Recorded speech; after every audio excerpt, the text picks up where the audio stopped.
Peace, love, and light, family, and welcome back to our ongoing journey together in our series of Deconstructing Christianity 101.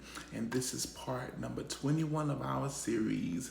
And I'm so excited to have you be with us as we journey through decolonizing and deconstructing together. And I want to take some time to look deeper into the transformative purpose of the ancient mystery system schools and the ways this ancient wisdom have influenced early Christian thought. The Kemetic mystery system schools were not just simply places of intellectual study. They were transformative paths, offering the initiates a journey to self-awareness, self-mastery, self-realization, and divine connection. The process was very intense, designed to lead its students through a series of challenges and insights that would awaken them. The initiates sought to understand not only the material world, but also the hidden, spiritual realities that were within themselves. Now, this path resonates with the teachings of many spiritual traditions where knowledge is seen not as just information, but as experiential journey towards understanding divine truths. In early Christianity, we see similar transformative themes in the practices of the Desert Fathers and Mothers.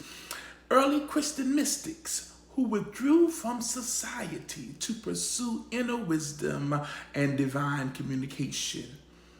Their teachings emphasized the transformation of the soul through self-knowledge, humility, and direct experience of the divine.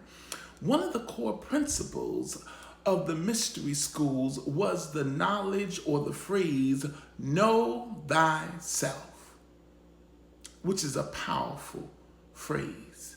And this directive was not just about self-awareness, but about recognizing one's divine essence. The process was often intense, involving reflection, meditation, and rituals designed to reveal the inner divine self. Early Christian mystics also spoke of Christ within, emphasizing that each person had a divine spark within them or presence that can be discovered through spiritual practices. These parallel views suggest that the mystery system schools focused on inner divinity and transformation found its way into Christian mysticism. Furthermore, in the ancient mystery schools, knowledge was often communicated through parables, symbols, and stories. This method allowed teachings to really resonate on many levels with the initiates. Yeshua, commonly called Jesus, his parables in the Gospels have this similar structure of parables. They hold layered meanings that reveal deeper spiritual truths to those who are prepared, initiates, to understand. For instance, we take the parable of the mustard seed, a famous one, and it speaks to growth and faith. But also, as you decode it, it hints at the hidden potential within each person, waiting to be nurtured and revealed. So let's take a moment. Let's take a moment now to engage in a reflective exercise. And I want you, if you can, close your eyes if you feel comfortable and take a deep breath in. Hold it, now let it out. And as you breathe in, imagine that each breath fills you with clarity and peace. And I want you to think about this phrase, know thyself. What does that phrase mean to you personally? What are the aspects of yourself you feel aligned with? And are there areas of yourself you feel disconnected from? And consider how knowing yourself more deeply could help you grow and bring you closure and closer to your own sense of divinity. And after you've done that, I want you to take a moment to jot down any reflections or insights that come up for you. You don't have to share it, but if you feel led to, feel free to type a few words or thoughts in the comment section. Now I want to move on to deal with the early Christian mystics and its parallel with the ancient mystery traditions. As Christianity began to develop, certain early followers, many of whom would have been later considered mystics, sought an experiential connection to the divine, often looking beyond formal teachings to understand their inner selves. These mystics were, in many ways, like the initiates of the Kemetic mystery system schools, seeking to transcend ordinary consciousness and for expansion to unite with a greater divine reality. For example, the Apostle Paul, who wrote about experiencing a third heaven, which suggests a direct mystical experience. Many early Christians, particularly in the Eastern Orthodox tradition, practiced forms of meditation and contemplative prayer to reach similar states.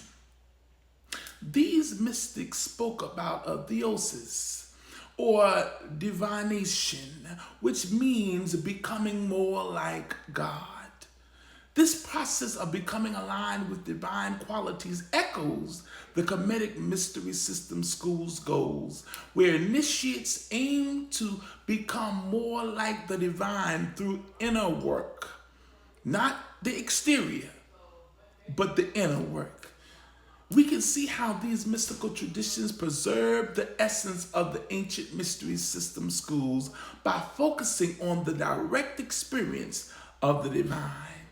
This understanding of mysticism can inspire us even today to see spiritual practices as more than just following doctrines and dogmas, but as an opportunity to deepen our connection with the divine essence that's within us all. Now, as we bring this session to a close, I invite you to reflect on the journey we've taken together, exploring the roots of Christian doctrine and spiritual traditions of African cultures. So we have examined how foundational concepts like the Trinity, Ma'at, the Ka and the Ba, the divine feminine, and the practices of the ancient mystery system schools shaped a broader spiritual worldview that influenced Christianity as it developed. Reflecting on these concepts and connections help us to see Christianity in a more expansive light, not as a tradition in isolation, but as a tapestry woven with threads from many ancient cultures and beliefs. We've also seen in this series how these ancient wisdom traditions offer insights into our own spiritual journeys today. I encourage each and every one of you to take these reflections with you to see how understanding these foundations of faith can help us all build a more inclusive, deeply rooted spirituality, whether through symbols, rituals, or practices that resonate with our own inner divinity and journey. We can all find meaningful ways to honor both ancient wisdom and our unique spiritual paths. And as always, thank you for joining us and for your openness in exploring these deep and oftentimes challenging topics. Until next time, then until the next video, this has been Divine Discussions with your host, Chief Apostle Veronica Israel. Don't forget to click like, follow us for more content, and subscribe. Leave your comments in the comment section. We'd love to hear from you. This has always been and always is about you. Know thyself. And until next time, peace be with you.